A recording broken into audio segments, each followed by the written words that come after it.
ಏನು ಮಾಡ್ದ ಅವನು? ಹ್ಞೂ, ನೀನು ಫೋನ್ ನೋಡ್ತಿದ್ದೇನೋ? ಮತ್ತೆ ಹೇಳೋದೇನಂತ?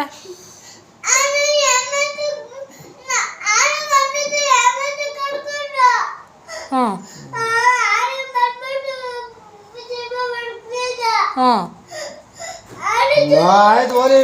ಇರಿ. ಏನು ಇರಿ, ಕೇಳ್ತೀನಿ. ಹೇಳಪ್ಪ, ಅದೇನು ಹೇಳು, ನಾನು ಮಾಡ್ತೀನಿ. ಆಮೇಲೆ ಹೇಳು. ಆಮೇಲೆ ಏನು ಮಾಡ್ದ? ಹಾಂ, ಯಾರನ್ನು ಕರ್ಕೊಂಬಂದಿದ್ದವನು? ಯಾರು ಯಾರು ನೀನು ಕರ್ಕೊಂಬಂದಂತೆ ನಿಜನೇ? ಯಾರು ಕರ್ಕೊಂಬಂದವರು?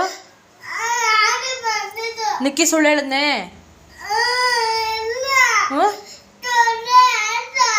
ಹ್ಞೂ ಈಗೇನು ಮಾಡುವ ಅವನಿಗೆ? ಹ್ಞೂ, ಏನು ಮಾಡ್ಬೇಕು ಹೇಳು? ಹ್ಞೂ, ಆಮೇಲೆ